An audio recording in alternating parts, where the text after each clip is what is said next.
Ndichikutambirai zvekare pano paTrari 263. Kana uchiri munyowani pa this YouTube channel, kusubscribe mahara utena on the notification bell. Ndichange ndichikasika kumhanya nema-updates ezvinhu zviri kuitika munyika yedu yeZimbabwe nguva nenguva. Uyezve malikes enyu wakalike this video zvinobatsira kuti video ringe richifamba kuhama neshamwari. Nyanda nezvemuzuva ranhasi inyaya yemoto uyo wakabvira kuMbare. Ndio mapics ari kubuda pascreen penyu apa after kwatsva kwakabvira kuMbare kumusika ndokwakatsva ukoko.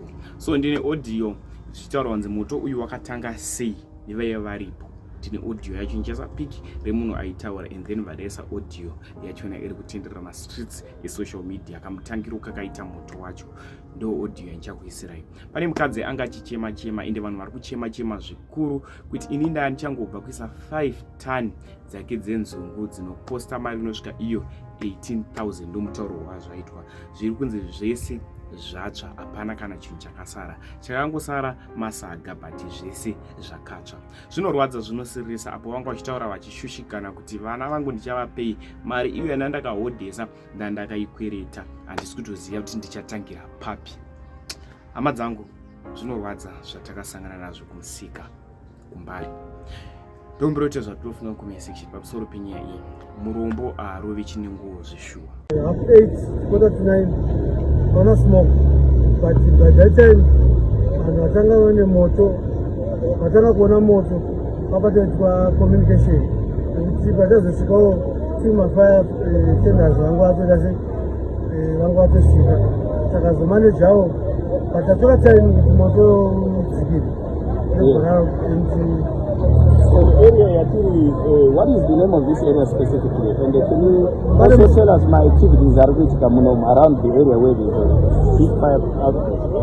Mbare Musika, retail Mbare Musika. So that's where most of the retail activities and shops are located. Yes. So now, when the fire started, how long did the local people, around city council or other stakeholders take to try to fight the fire and douse it? How long did the people start fighting that fire? Tina information